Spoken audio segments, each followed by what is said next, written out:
हमारे व्यस्त जीवन में ईश्वर की आवाज़। ईसा के जी उठने के कई साक्ष्य धर्मशास्त्र में हैं और धार्मिक शिक्षा में दी जाती है।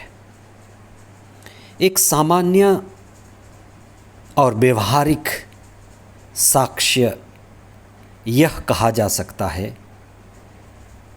कि योहन जो सुसमाचार लेखक थे, उनको छोड़कर बाकी सभी शिष्य ईसा के लिए शहीद होने के लिए तैयार हो गए। वे संसार के कोने कोने में जाकर पुनर्जीवित ईसा के बारे में बताए, उनकी शिक्षा को जीवन का माध्यम और मुक्ति का माध्यम बनाया और वे स्वेच्छा से मरने के लिए राजी हो गए। यह एक बात है जो गहरी है और पुनरुत्थान से जुड़ी हुई है। इसलिए इस पर हम चिंतन करें कि पुनरुत्थान एक साक्ष्य है जो उनको संसार के कोने कोने में ले गया और लोगों की मुक्ति के लिए और लोगों की आज़ादी के लिए वे स्वयं को भी समर्पित करते चले गए। हम जो जानते हैं और हमारा जो ज्ञान है अति सीमित और संकुचित है, शरीरी है और संसारी है। हमने शरीर के स्वभाव को जाना है और हमारी दृष्टिकोण, हमारा मनन और चिंतन शरीर और मन की सीमा और उसी के स्तर का होता है। हमारे भीतर क्या है, हम सीमित हैं और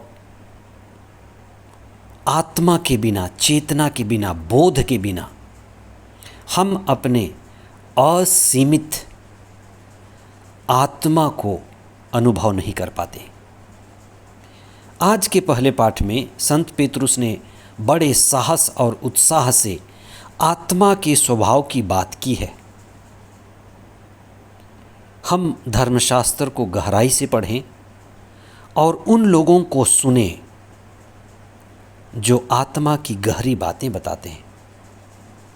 ईसा की शिक्षा उसी चेतना और गहराई से जुड़ी हुई है। ईसा के लिए मृत्यु के वश में रहना असंभव था। संत पेतरुस ने जो शिक्षा दी उसका ये मूल वाक्य है, ईसा के लिए मृत्यु के वश में रहना असंभव था। अगर हम आग के ऊपर कंबल डाल दें, रजाई डाल दें, लकड़ी डाल दें, पत्तों के ढेर से हम आग को नहीं बुझा सकते और भड़क जाएगी। ईसा का पुनरुत्थान ईश्वर के असली स्वभाव से जुड़ा हुआ है। ईसा ईश्वर थे, इसलिए उनकी पहचान सामान्य नहीं लेकिन असामान्य है। ईसा ईश्वर के यहाँ से आए थे। ईसा का पुनरुत्थान उसके आत्मिक आध्यात्मिक स्रोत को प्रकट करता है। वे जीवन के स्रोत हैं। सृष्टि के पहले से अल्फा और ओमेगा, आदि और अंत, वे वहाँ से जुड़े हुए थे।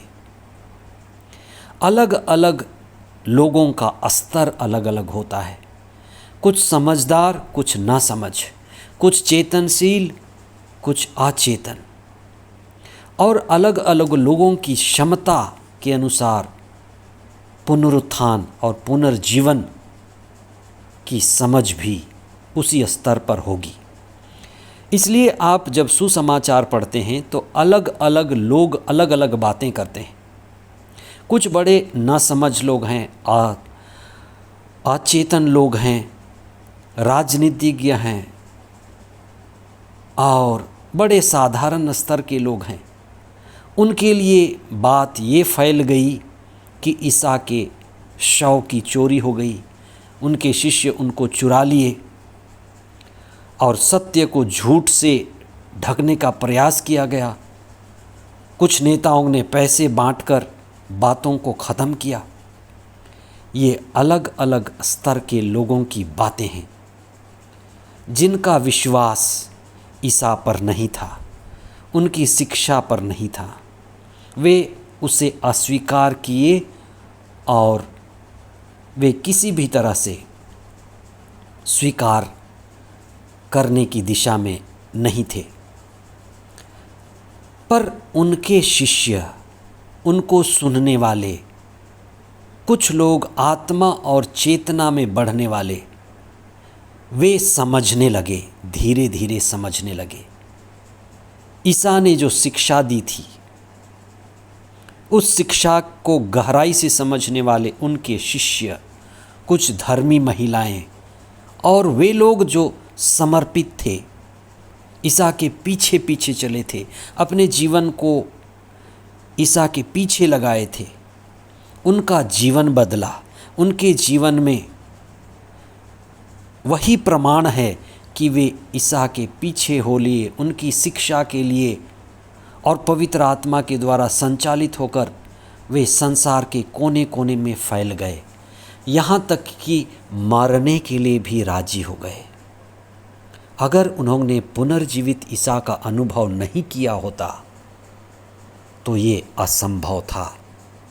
इसलिए कुछ समय आप मौन हो जाएं, धर्मशास्त्र के गहराई को समझने के लिए प्रयत्न करें और जो पवित्र आत्मा करता है, किया और कर सकता है, उसको अपने जीवन में संचालित करने दें। आमीन।